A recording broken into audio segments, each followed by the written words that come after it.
Before leaving the capital, I did two things. First, I broke off my engagement with Julian, letting him be with my father's adopted daughter, Luna. Second, I had my name removed from the family registry. I returned every single birthday gift my brother had ever given me. Then with a single match, I burned away every trace of my existence. I never once regretted my decision. Because to marry Luna, Julian had threatened to kill himself. And to defend Luna's honor, my brother, Henry, punished me. He made me kneel in the snow outside the ancestral hall for 2 whole days. The punishment left me with a permanent limp. But 8 years later, I returned to the capital. We ran into each other at a gold shop. Luna, who was once cherished like a precious pearl, merely said my name out loud. And both men scolded her for it. She's your sister. How can you be so disrespectful? So petty. After all these years in this house, have you still not learned any manners? The capital is a huge city. I never expected to run into Luna just 5 days after coming back. It happened at a gold shop on the east side of town.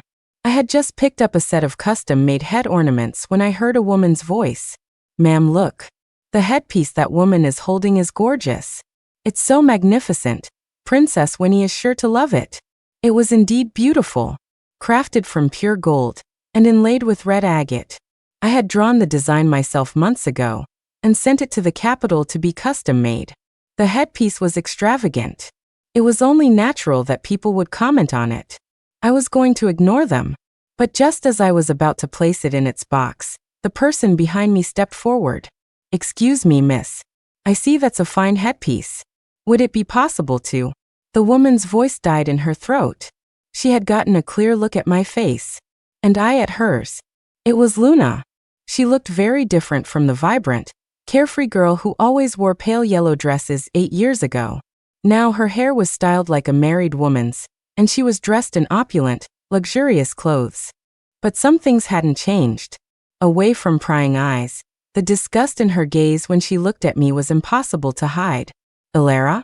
Her voice was unintentionally loud with shock. Even though she quickly clapped a hand over her mouth, it was too late. The noise had disturbed the occupants of the carriage waiting outside the shop. Thump. The carriage curtain was thrown open, and the sound of urgent footsteps followed. The man who rushed out of the carriage took one look at me, and his eyes instantly turned red. Elara, you're still alive? Julian, the son of the Minister of Rights, to whom I was engaged at 14. But just 6 months before our wedding, he threw a fit, refusing to eat, threatening suicide, demanding to break off our engagement so he could marry my father's adopted daughter. She was called his adopted daughter. In reality, she was my father's illegitimate daughter he'd been raising on the side. This was an open secret in our family. Unlike me, who was raised to manage the household and to be cautious with every word and action, she was lively and spontaneous. She was always calling out brother and daddy. She could make people burst out laughing with a single sentence. And with another, she could charm them out of any anger. Our family didn't have many children.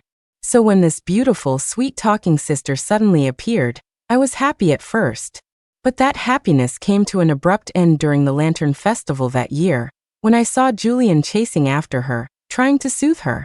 My dearest Luna, I promise I'll win you that Lantern King next year. Don't be mad. Didn't you say you wanted to fly a kite? When spring comes, I'll make one myself and take you out to the countryside. How does that sound? Julian was going to make her a kite? When had they become so close? Were all those clay figurines and jade hairpins in Luna's room from him, too? For a while after that, I thought about it a lot. I couldn't make sense of it. So at the Minister of Right's birthday banquet, I called Julian to a secluded pavilion by the water and tried to ask him indirectly. Julian, I've heard you and Luna have been getting close lately. Before I could even finish, he flew into a rage. He accused me of being jealous. He berated me for acting like a wife before we were even married. His yelling attracted a crowd of guests, and the whole affair ended up in front of his parents and my brother.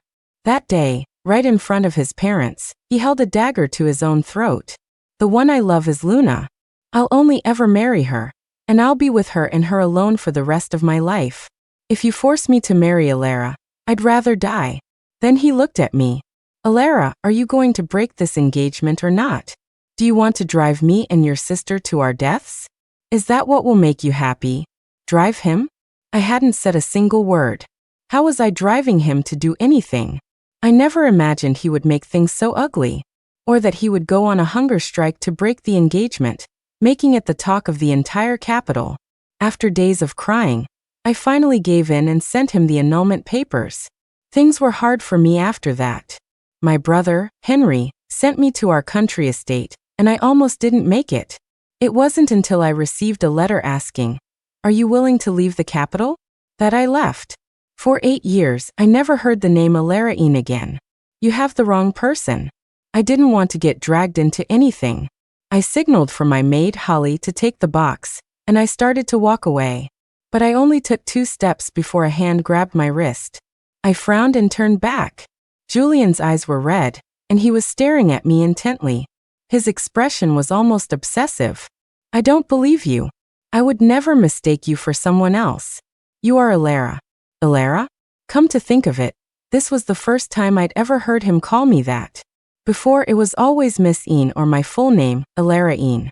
Although my brother had arranged my engagement to Julian, there was a time I had genuinely liked him. After all, he would send me exquisite gifts for my birthday. He would defend me when my brother was lecturing me, saying, "Henry, Alara is already so well-read and courteous. Isn't it a bit too strict to demand she be so cautious all the time? Don't listen to your brother. You're going to marry me anyway, and my family doesn't have all these rules." But I later learned the truth. Those exquisite gifts were just things he'd casually told his steward to prepare. And besides Mississippi Een, there was also a Mississippi Wong and a Mississippi Lee. Only Luna was different. For her, there were handmade kites and personally carved wooden rabbits. And the way he so intimately called her Luna. She was the exception to every rule. Everything he did for her was thoughtful. And yet today he was calling me Alara? The affectionate nickname made me uncomfortable. I instinctively took a step back, pulling my arm free. My maid, Holly though young, was fiercely protective of me. She stepped in front of me, shielding me like a mother hen as she guided me away. "Ugh, you creep. Miss, let's go quickly." Julian looked like he wanted to follow, but Luna stopped him. "Honey, my sister is dead. This woman just looks like her. How could it possibly be?" Her voice trembled with a slight urgency. Before she could finish, Julian cut her off coldly. "Shut up. They never found a body in that fire. Luna, Alara is your sister. Do you really wish you were dead?" The sounds of their argument faded behind me, but I didn't have the energy to care. It wasn't until the carriage was moving and their voices were gone that I let out a long, slow breath. "Miss, are you okay?" My maid, Holly, leaned in with a frown and cupped my face. She was only 11, but she was sharp for her age. "From the looks of it, they're going to come looking for you again. Don't be scared. I'll protect you. If we see them again, I'll give them a piece of my mind." Her small features scrunched together, making her look serious and adorable at the same time. It helped my tense nerves, which had been frayed by the sudden encounter, begin to relax. "It won't be up to you. It was just so sudden, I wasn't prepared." I patted her head and sighed softly. I'm naturally reserved and have never been good with words. My father always said my brother was destined for great things, so he constantly told me to be careful and guarded in everything I did.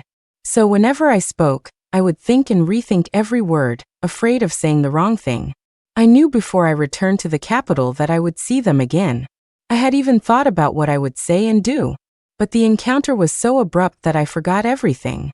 It shouldn't be up to a child like Holly to protect me every time. But she was right about one thing. They would definitely come looking for me.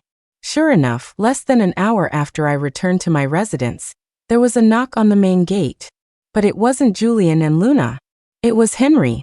The butler was informing me of his arrival while I was inventorying the gifts to be sent to Princess Winnie's residence in a few days.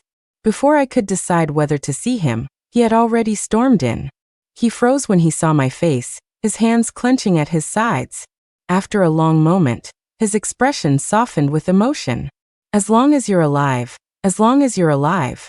Alara, have you been well all these years? Where did you go? Why was there no word from you? Henry was once my brother. My mother's surname was Xia, and she was my father's second wife. Though we didn't share the same mother, we were close when we were young. I used to affectionately call him brother. In those years when he was punished, I'd stay with him and plead on his behalf. When he prepared for the imperial exams, I'd sew him knee pads and socks. In return, he supervised my studies and found tutors to teach me etiquette. Every year for my birthday, he would give me some small trinket. They weren't valuable, but they were thoughtful. I always believed we were no different from any other full-blooded siblings. That is, until my father, on his deathbed, brought Luna home. He dotingly let Luna cling to his arm and call him brother. He let her run wild in the house, had the latest fashions tailored for her, and bought her the most exquisite dangling hairpins. But he repeatedly warned me, Alara, you are the legitimate daughter. You must be composed. You are the older sister. You should give way to Luna. He even forbade me from calling him brother, and would scold me if I spoke or laughed too loudly. It was then I understood that we were never like other siblings. Later, my father passed away. According to custom, I had to observe a 3-year mourning period before I could marry. I finally made it to my wedding date, only to be faced with Julian's change of heart. The day I came back from the sieste home, Luna had cried to Henry, brother, Julian and I are in love. We're both daughters of the Ian family. Why can't I be the one to marry him? Without a moment's hesitation, he ordered me, Alara, write a letter breaking the engagement. Tell everyone that you are unworthy of Julian due to a moral failing, and are willingly backing out. Luna has suffered a lot over the years. We already owe her, so it's only right that we accommodate her. Owe her? What did I ever owe her? I didn't understand. Even though I had always been obedient and never once defied his decisions, that time I couldn't help but ask, but I didn't do anything wrong. Why should I be the one to give way? He didn't answer me that day. Amid Luna's tearful cries of, sister, did you ever really see me as family? He exploded in anger. Alara, Luna is your sister. How can you be so aggressive over a simple engagement? He punished me by making me kneel outside the ancestral hall. He said I could get up when I'd thought things through and was willing to write the letter. There wasn't even a cushion on the cold, stone ground outside the hall. For 2 days it snowed heavily. Besides the servants tasked with watching me, no one remembered I was there. No one brought me food. I finally couldn't take it anymore. And I finally understood. I wrote the annulment letter they wanted. My condition was that my name be removed from the family registry from that day forward.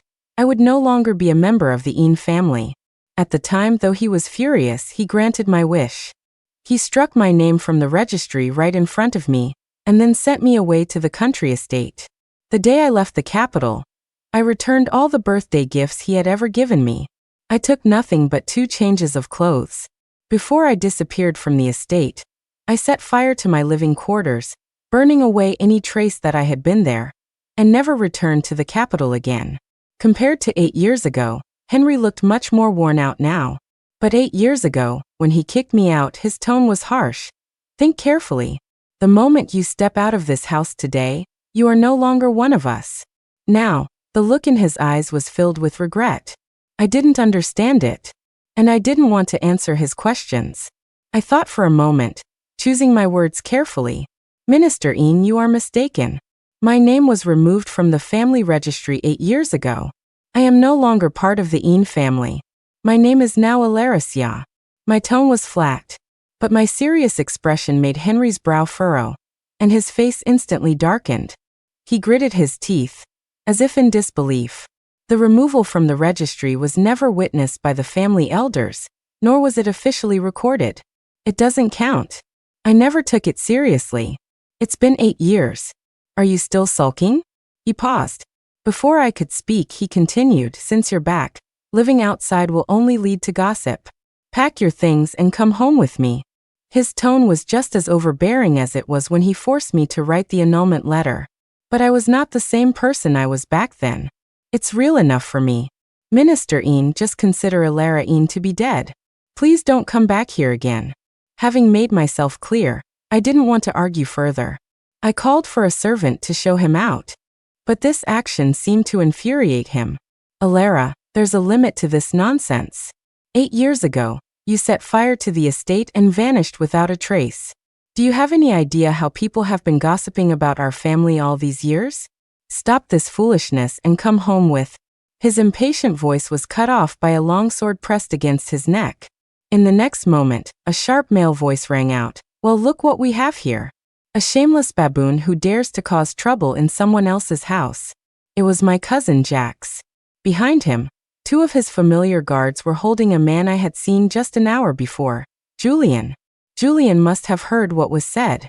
He struggled, his expression agitated. Alara. I knew I wasn't mistaken. You're alive, you're not dead. My cousin kicked him sharply in the leg, cutting him off.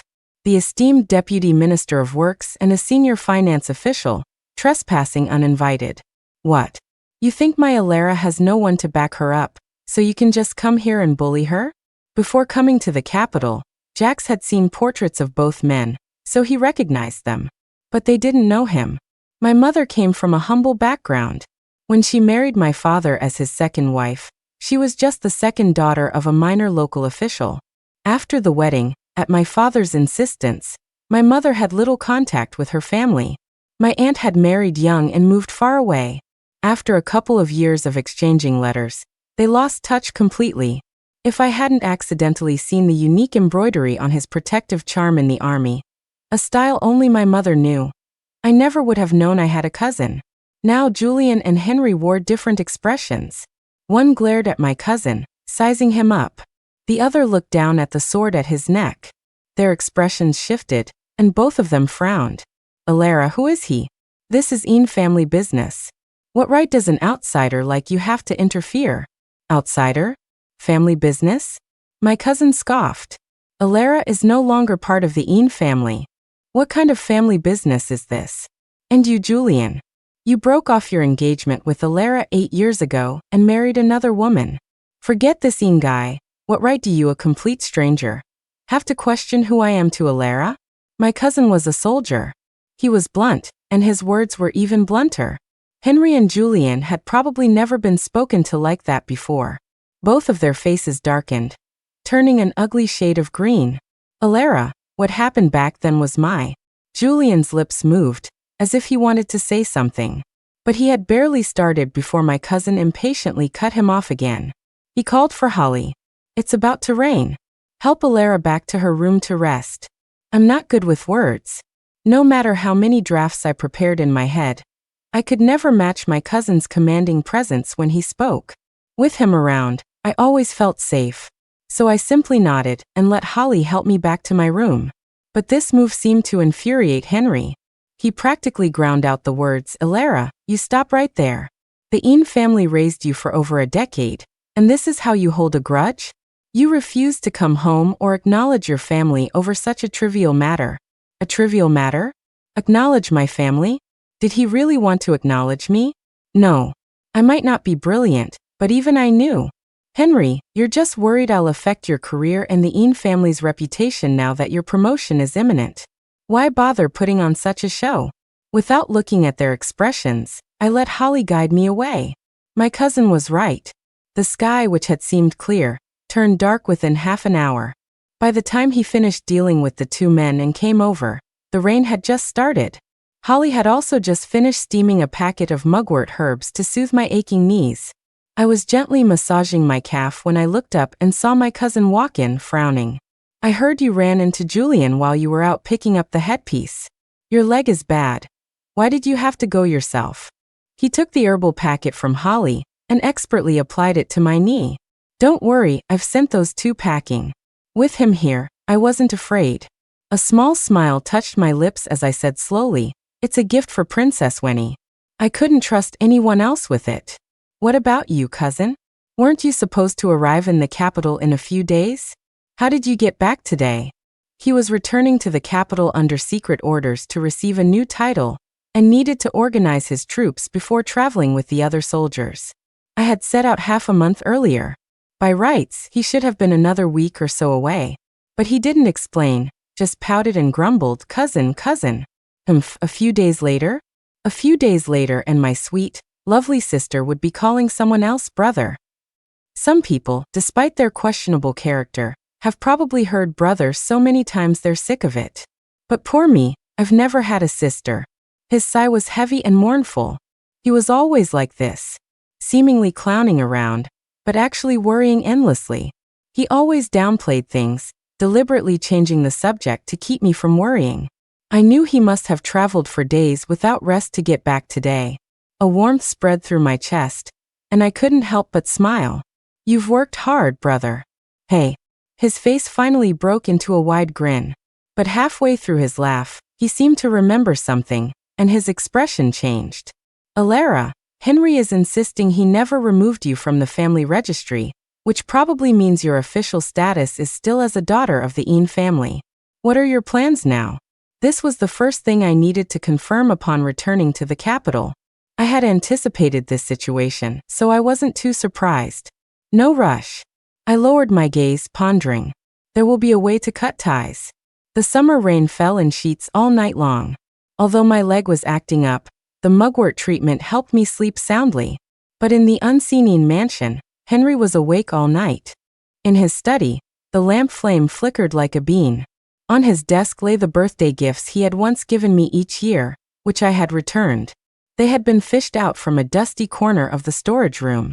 He had originally planned to send them to me again, hoping to stir up memories of our past affection. But looking at the collection of cheap trinkets bought from roadside stalls, he remembered the coldness in my eyes that day and my accusation of him putting on a show. Perhaps it was because my words hit too close to home. Henry's eyes turned dark, and he crushed a teacup in his hand. Julian and Luna were also having a sleepless night. In a side courtyard, Julian was downing cup after cup of strong liquor, clearly drunk. Luna didn't try to stop him. She just stood beside him, her face grim, listening to his low muttering. Alara. I'm sorry, I only wanted to break the engagement. I never wanted you to die. You won't admit who you are today because you still resent me, don't you? You still can't let me go, right? Alara. Ian. Luna gritted her teeth, the hatred in her eyes finally breaking free like a storm. I had no idea how others spent that night. I slept well. But the next day, rumors suddenly started spreading through the city. When the butler brought the news, my cousin was helping me choose a dress for the banquet at Princess Winnie's residence. He thought the green one was too plain. The pomegranate red skirt, he said, was too gaudy. He picked through them, completely dissatisfied. He couldn't help but frown. Alara, there's saving my salary, and then there's this. Your brother has plenty of money. Come on, let's go get some more clothes made. I didn't want to go, but I couldn't refuse him. Luckily, the butler came in and saved me. Miss, you have no idea how nasty the rumors are outside. They're saying you disappeared back then because you eloped with someone, and that the fire was to destroy the evidence. They're also saying that you and the young master were involved without a proper engagement. Before he could finish, my cousin's face had gone cold. Holly, who was shelling sunflower seeds nearby, slammed her hand on the table with a bang. Damn them. They should be damned. The two of them, one big and one small, echoed each other and were about to get up and leave. I quickly called them back. Where are you going? My cousin gritted his teeth. Where else? To settle the score with those two. Holly nodded emphatically in agreement. Yeah. A headache started to form. Come back. It wasn't Julian or Henry. Last month, the Minister of Works died suddenly from an illness. As the deputy minister, Henry was the most likely candidate to succeed him. At such a critical time, he would never gamble with his own reputation or that of the Ian family. And Julian, although he only held a minor, insignificant post in the treasury, knew the Xie family was in decline. He wouldn't dredge up the past and put himself and his family in the spotlight. I had a good idea who was behind the rumors. But I wasn't worried. It doesn't matter. The ones who should be worried aren't us. I was right. The rumors only circulated for a day before they were quashed. But on the day of Princess Winnie's welcome banquet at her country estate, as my cousin and I were passing a small garden, we still heard people whispering. Hey, is that rumor true? Which one? The one about the Ian family's daughter, who disappeared in a fire 8 years ago and suddenly came back to the capital? Mrs. Xie, aren't you the Ian family's adopted daughter? Do you know what happened? The whispers died down. Then Luna's hesitant voice followed. I'm not sure why my sister insisted on breaking the engagement back then. She faked her own death to leave the capital. Now that she's back but won't return home. I suppose she must have her reasons. What a load of horsish. I tugged on my cousin's sleeve, cutting off his curse. Today was Princess Winnie's welcome banquet. This was her private estate. It wasn't a good idea to start a conflict before the banquet even began. Let's take our seats first. We can deal with this later. I tried to pull him away, but as I turned, I saw Julian standing at the end of the path, his face pale. Ilara. He frowned, looking from me to my cousin, as if he had something to say. But before he could speak, Luna, hearing the commotion, came out and interrupted him. Sister, what are you doing here?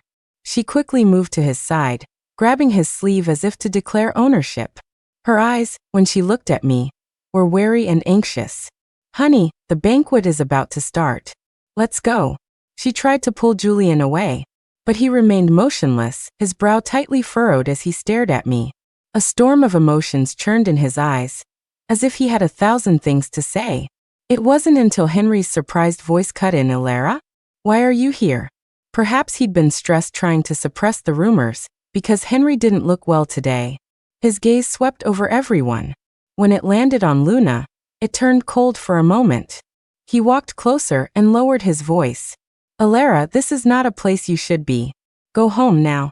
His voice wasn't loud, but the commotion here had already attracted a crowd. Whenever it came to me, my cousin couldn't control his temper. What business is it of yours whether we're here or not?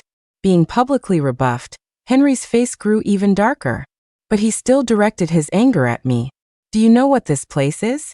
How dare you bring someone here so brazenly? Aren't you embarrassed enough? Embarrassed? Why should I be embarrassed? My cousin and I have an invitation from Princess Winnie. The moment I pulled the invitation from my sleeve, the crowd erupted. Cousins? Weren't they rumored to have eloped 8 years ago after an illicit affair? Pfft, how can you believe rumors? Amid the chatter, Julian's eyes suddenly lit up. Luna's fists clenched, a flash of resentful unwillingness in her eyes. Only Henry looked utterly stunned. Cousin? Which cousin is he? Why don't I know about him? That's hilarious. Forget my cousin.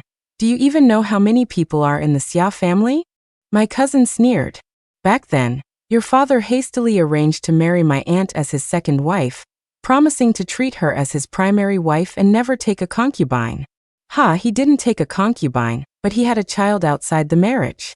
For all those years, you forbade my aunt from coming home, cut off her letters to our family.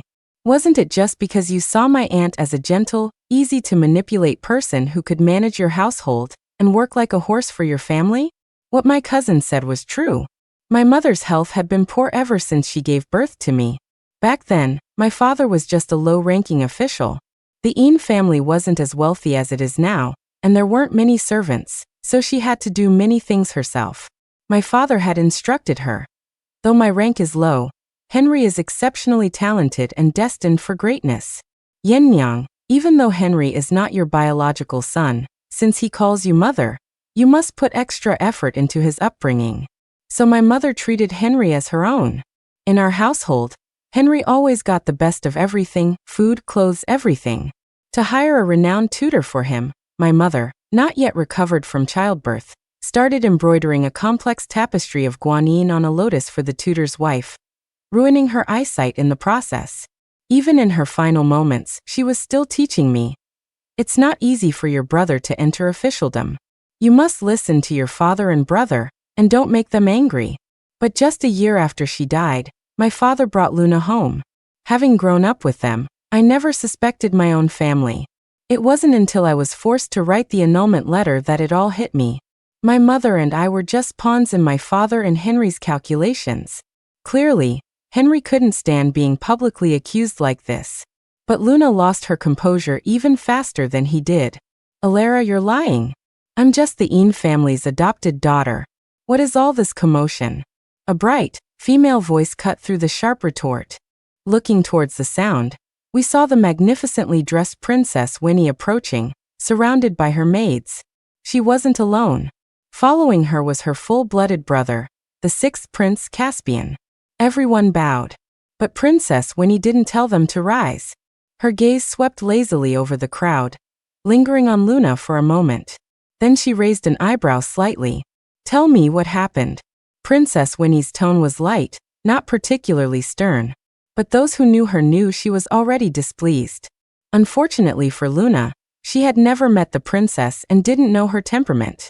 She thought that by speaking first she could seize the advantage. Your Highness, it's Alara. She's spreading baseless rumors about my parentage. I am, after all, the wife of a senior treasury official. How can I let her? Luna, shut your mouth. After all these years in this house, how have you still not learned any manners? The one who interrupted her was Julian. Although he was only a senior treasury official, his father was the Minister of Rights, and his uncle, the head of the Xie family, Marquis Anyang, who had married the eldest princess, was distantly related to Princess Winnie. Therefore he knew her temperament very well. Especially since 8 years ago, when Marquis Xie's son, Xie Fei, was stripped of his military command for defying an imperial edict and injuring someone. That power had been handed to Princess Winnie. The Xie family had feared her ever since. Your Highness, my wife is impulsive and meant no offense. He pulled Luna to her knees with a thud. Even Henry reprimanded her. Luna, Alara is your sister. How can you be so disrespectful? Then he bowed again. My 2 sisters are ill-mannered. I beg your Highness's forgiveness. They thought that after saying all this, they would at most get a scolding. But Princess Winnie just snorted. Sisters? Did I ask you anything? Banshu, you come here. She turned, beckoning to me, her brow relaxing. You tell me, were they ganging up on you again because they think you're all alone? The name Banshu sent a collective gasp through the crowd. In shock, Julian and Henry's eyes flew wide open. Master Banshu? The genius of mechanics? How is that possible? Banshu. That was indeed the alias I had used in the military camps of the western border. The person who wrote to me 8 years ago and took me away from the capital was none other than Princess Winnie. That year, after angering Henry, he sent me to the country estate. My leg, injured from kneeling for so long, received no medical treatment. The servants withheld firewood and warm clothes, and I almost didn't survive that winter. Fortunately, just as I was on the verge of death, Princess Winnie arrived with her people. At the time, Henry's rank was not high. Although I had been engaged to Julian, I rarely attended banquets held by the noble ladies of the capital, let alone knew a figure as prominent as Princess Winnie. I didn't understand why she was looking for me, but she had my leg and my illness treated. She told me 6 months ago, you drew a design for a lightweight bow for Xie Zhaoying. I saw it, and it was very interesting. Alara, you have a real talent for mechanics. Are you willing to come with me to the western border to perfect the design and help me? I had indeed drawn the design she mentioned. That year, Julian's sister had injured her hand, but wanted a lighter bow for the hunt that could still shoot far. I couldn't find a suitable one, so I drew a design and had it sent to the Xie residence. I was reserved, not good with words, and had no particular talents. Except for these little contraptions I tinkered with in my spare time, which I was reasonably good at. But Julian not only dismissed it, he sneered, if you have time for this, you'd be better off learning embroidery and needlework. Henry also said, playing with wood all day, that's not what a lady should be doing. Only Princess Winnie praised me. You have a real talent. For years, in the military camps of the western border, I worked with craftsmen, endlessly refining and improving military equipment. I watched as Princess Winnie led my cousin and the soldiers to reclaim city after city. Day after day, she would tell me, Banshu, in my presence, you can speak your mind without fear of saying the wrong thing. That's right. She preferred calling me Banshu over Alara. She was almost unconditionally biased in my favor. Just like right now. Master Banshu? It's Mississippi Banshu, actually. Banshu, don't be afraid. With me here, no one can bully you. Some of what was said today had been planned between us beforehand. I looked at Julian and the others, still in shock, and considered my words for a moment. Your Highness, 8 years ago, I was engaged to Julian, but he had a change of heart. He threatened to kill himself to break the engagement. To save face for both families, Minister Een also forced me to initiate the annulment and claimed that I was morally deficient. At the time, I agreed on the condition that I cut all ties with the Een family, and Minister Een struck my name from the family registry. But when I returned to the capital recently, he came to me, claiming that the removal was not valid.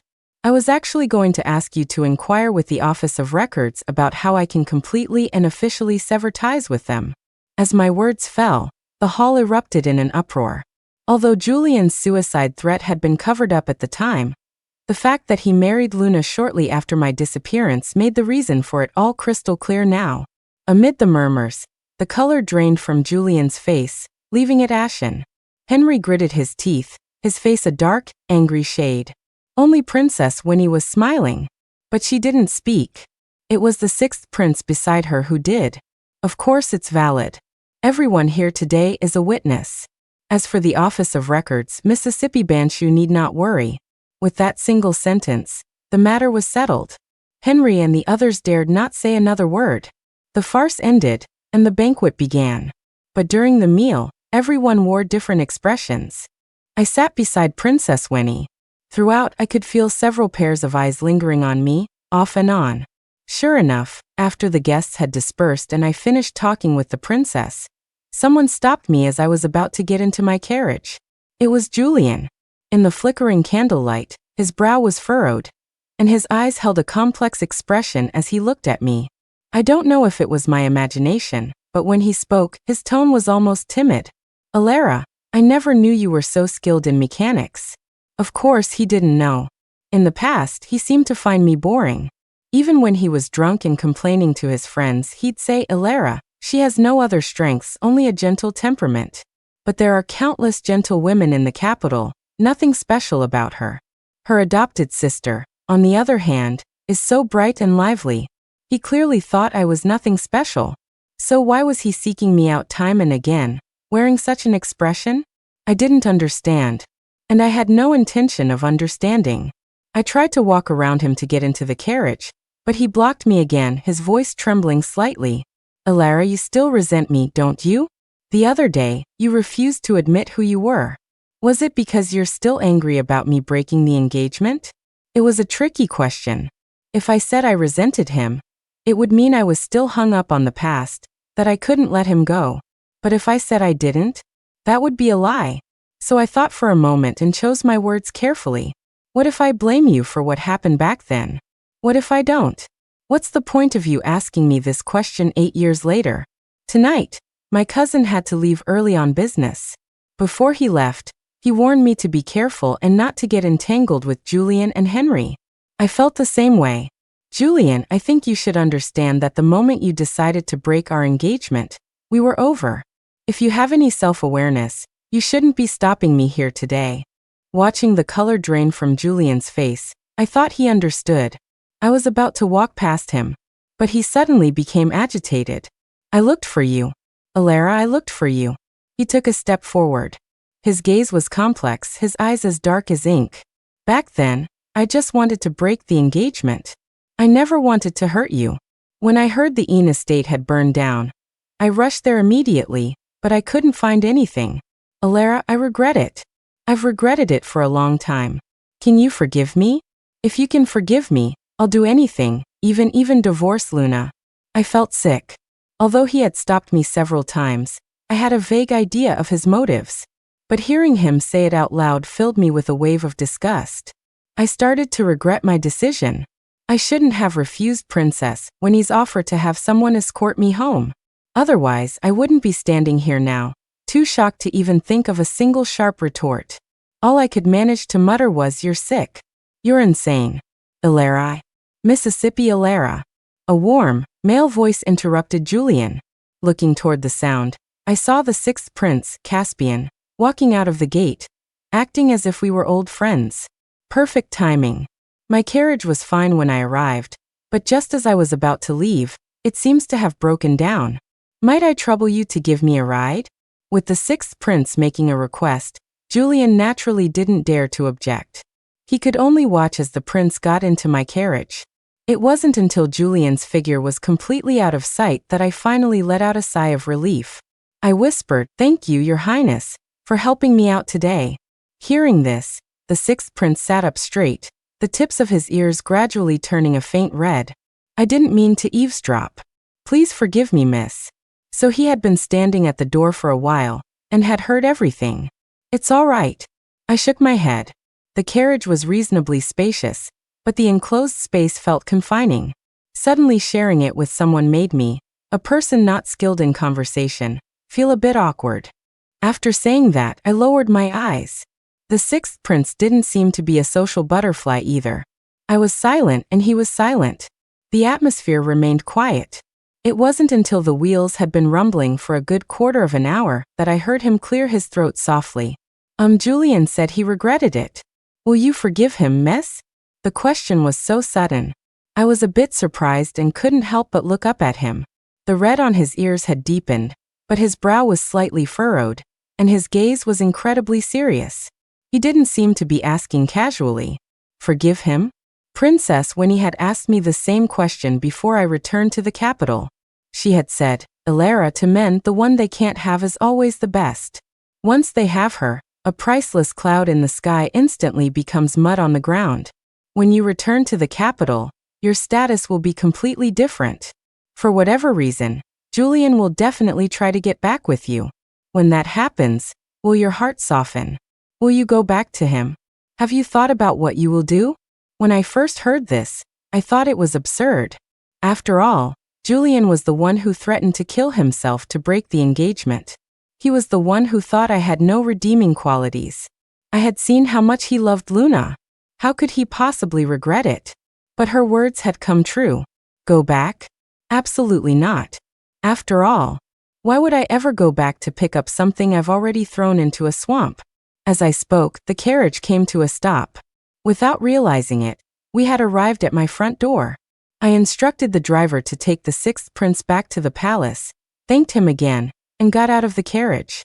However, just as I was about to enter my residence, I heard him call out again, Mississippi Elara. I turned at the sound. The carriage curtain was lifted slightly from the inside, revealing the sixth prince's face, as serene as the moon on water. His furrowed brow had smoothed out. A slight smile played on his lips. The winds are changing in the capital. Take care of yourself. The winds in the capital were indeed changing. My cousin, for his heroic military achievements, was posthumously titled General of the Distant Frontier by the Emperor. The military authority that Princess Winnie had taken from the Marquis of Anyang 8 years ago was now in my cousin's hands.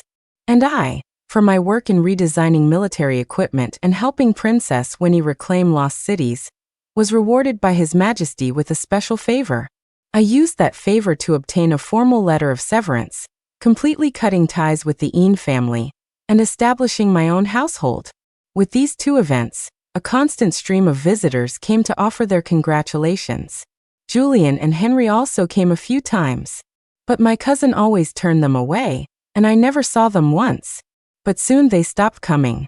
Because several major events shook the court. A woman beat the grievance drum, accusing the Salt Commissioner of embezzlement and murder. The case shocked the emperor. He ordered a full investigation, which revealed that the mastermind behind it all was the third prince. Furthermore, the investigation uncovered a string of other cases, including a corruption case involving the governor responsible for the Suzhou River Bank collapse 5 years ago, and a case of cheating and favoritism in last year's imperial examinations. Over a dozen officials were implicated. Among them were Henry, the Deputy Minister of Works, and Julian, the senior treasury official. Due to the severity of the cases, the emperor fell gravely ill in a fit of anger.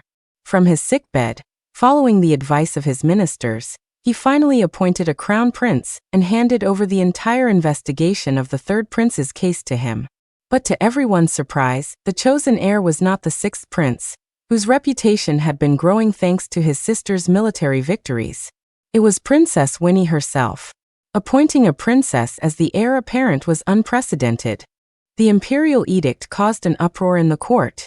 But Princess Winnie acted with lightning speed, uncovering the full details of the third prince's case within half a month and suppressing all opposition. Court politics didn't have much to do with me. But my cousin was very busy, working day and night to assist Princess Winnie with the investigation.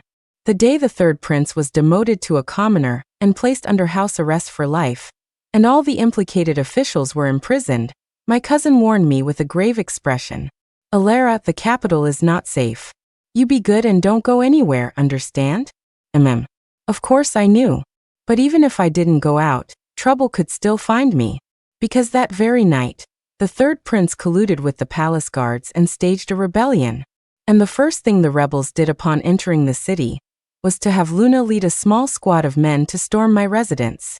The third prince's rebellion was sudden and unexpected. No one anticipated that Luna would be so bold as to lead men to attack my home directly. The men she brought with her didn't look like well-trained palace guards. They looked more like ruthless bandits. They stormed into the residence and began killing without hesitation. The servants were either dead or injured. It wasn't until they captured me that she ordered, "Stop." She had come for me. After having me tied up, she didn't rush to kill me. She just pushed me to the ground, looking down at me with a fierce glint in her eyes. "Alara, since you left, why did you come back? Why did you have to come back and compete with me? I heard Julian say he regrets it, that he's been looking for you. You're very happy, aren't you? Seeing him neglect me, wanting to divorce me to get back with you, you're very proud of yourself, aren't you?" She squeezed my chin hard, her painted nails digging into my flesh. The pain made me wince. So she was there that day. She heard what Julian said. But what does Julian's regret have to do with me? Why should I be happy or proud? He was the one who was unfaithful. Why are you questioning me instead of confronting him? I looked straight into her eyes, my voice calm. Perhaps not seeing the fear she wanted on my face, Luna's expression went blank for a moment, but then she sneered. "Don't think I don't know what you're up to. You just hate that I stole Julian and your brother from you, so you teamed up with that witch Winnie to show off at the banquet, to let them see how transformed and special you are, all to win back their hearts and affection, right? Ha, Alara, you're such a good actress. You fooled everyone." She spoke as if she knew me inside and out, her tone growing more and more vicious. After a moment, as if struck by a thought, she sneered again, let go of me, and stood up straight. As if she had touched something filthy, she wiped her hands with a handkerchief while gesturing with her eyes to several menacing, armed men nearby. "Don't worry, I won't kill you.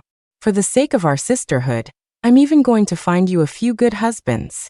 I imagine once you're married, Julian won't be thinking about you anymore." She paused, a triumphant gleam in her eyes. "Brothers, this is the beloved sister of the great general of the distant frontier. Today, you must love her well. Become the general's sons-in-law, and whether the third prince succeeds or not, you'll be set for life." As she spoke, several large men had already surrounded me, their smiles predatory. "Don't worry, ma'am. And thank you, ma'am, for this reward." As the burly men closed in on me, even if I was naive about such matters, I understood exactly what Luna had in mind. Over the years, though I was far away on the western border, I had heard rumors about the Xie family. I heard that 3 months after I disappeared, Julian had married Luna as he wished. But after years of marriage, because Luna had not borne any children, the Xie family arranged for Julian to take concubines. But without exception, those women either disappeared without a trace before entering the household, or were caught in compromising situations after a night with him, and sent away by Luna under the pretext of uncertainty of the child's bloodline.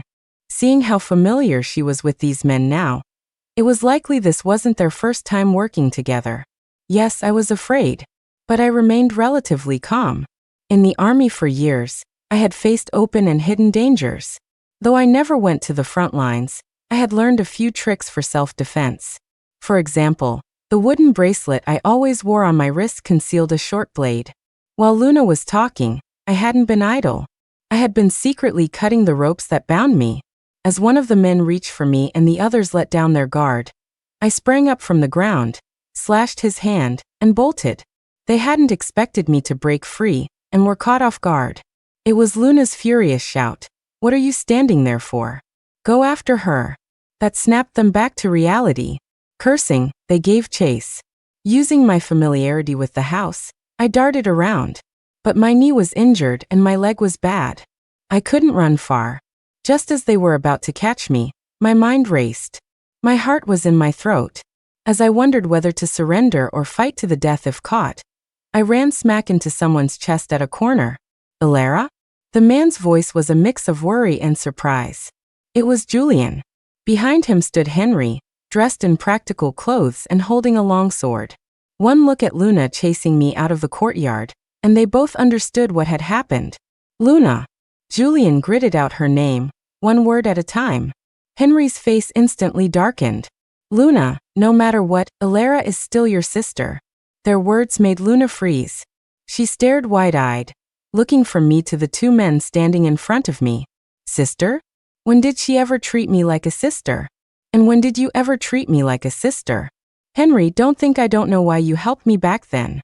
It was only because Julian liked me, and you wanted to use me to get close to the Xie family, and the third prince. Just like now, you're protecting her because she's close to Princess Winnie. You want to keep her alive so you can be the rat that jumps ship at any moment. As if his secret was exposed, Henry's expression froze. Shut up. But Luna, far from shutting up, screamed, her face contorted in a mask that was half crying, half laughing. Henry, the ship is sinking, and you want to get off. It's not that easy. And you, Julian, before we were married, you swore you'd be with me and me alone for a lifetime, but just a year into our marriage, you wanted to take a concubine. You said it was because I couldn't have children, that you had no choice. But search your heart. Which one of those women you wanted to take wasn't a pale imitation of Elara? In all our years of marriage, how many times have you even touched me? Her accusation was cut short. Time seemed to freeze. Luna's eyes widened in disbelief as she slowly looked down at the arrow protruding from her chest. After a long moment, she finally looked up. My husband. She couldn't finish. Because another arrow struck her. Before she fell, Luna stared intently at Julian. Her gaze was a mixture of love and hate, right up to her last breath. Silence. The air itself seemed to have frozen. It was a long time before Henry finally found his voice. Julian. You killed Luna? But Julian didn't even look at the furious Henry. He turned to me, his eyes earnest. Elara, don't be afraid. Luna is dead. No one will dare. His voice also stopped abruptly. He couldn't finish his sentence, because the short blade in my hand was now buried in his chest. Afraid of her? Why? Amid the shocked cries of his followers, I looked straight into his eyes. The one who deserves to die the most, isn't it you?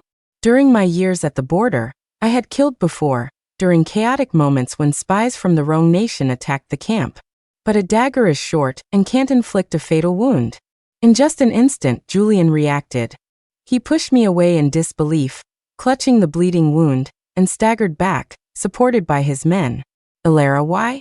Do you hate me that much? Hate? Of course. Don't you know that all of this started because of you? Back then, if you didn't want to marry me, you could have just told me beforehand. It's not like I had to marry you. But you chose to do it in such an extreme way, leaving me with no dignity at all. I held the short blade in front of me defensively, my voice perfectly calm. When you broke our engagement for Luna, I was resentful, yes.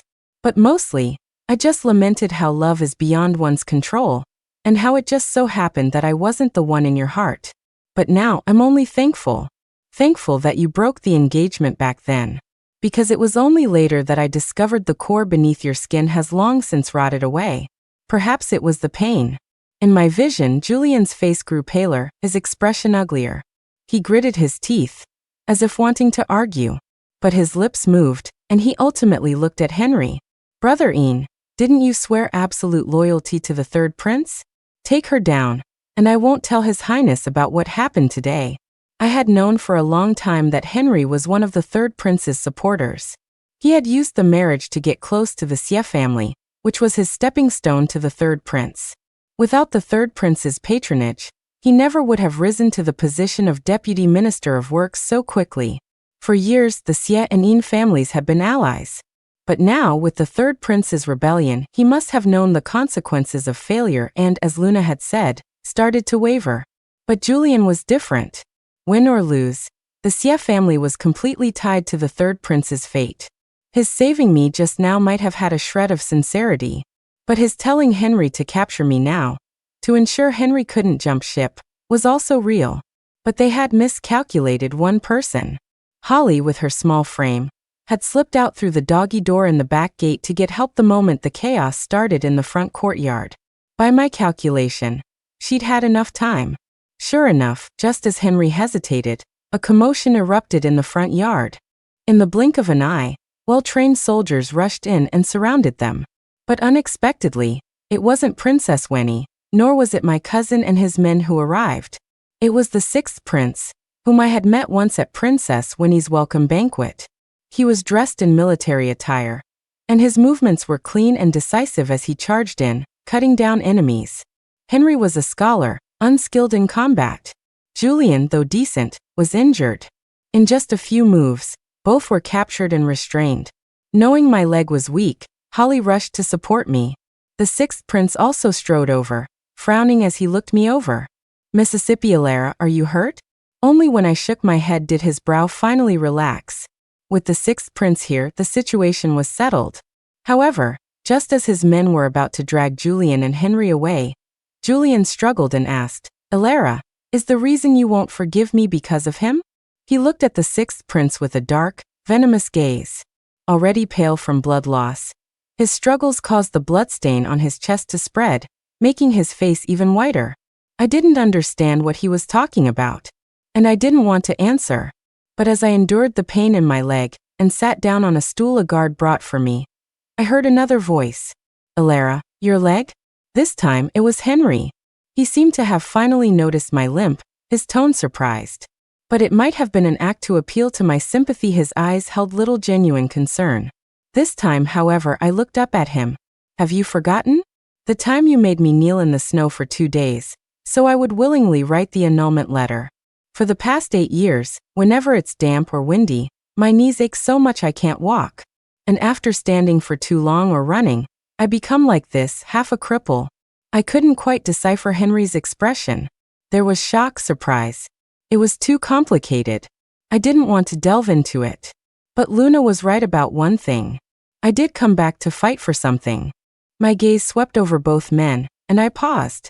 Only, I wasn't fighting her for a man. I came back to fight for a position in the court.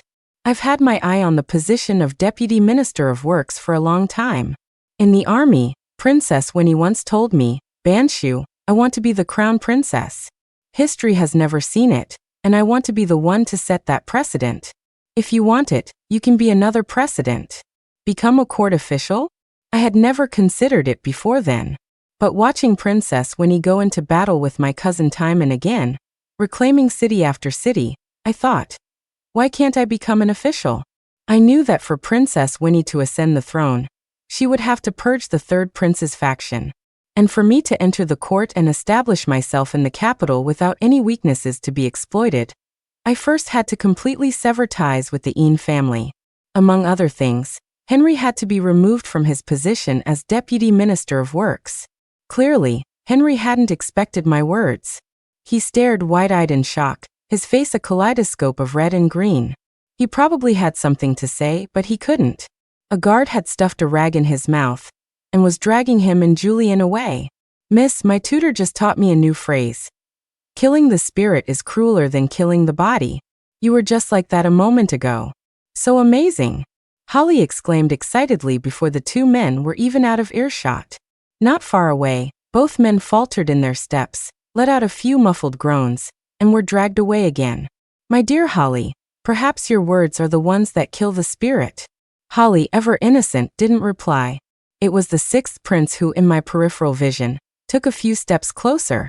Though I didn't know why Holly had sought him out for help, he had saved me, and I needed to thank him.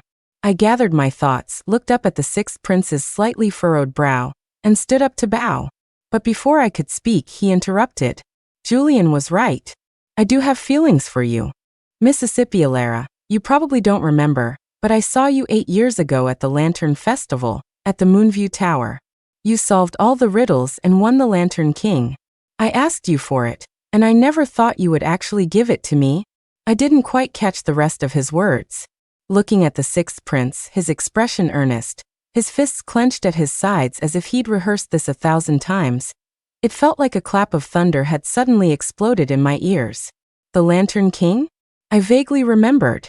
That year at the Lantern Festival, I had heard that Julian wanted the Lantern King from Moonview Tower, so I went there alone in disguise. I sat in a private room, solved all the riddles, and won the Lantern King.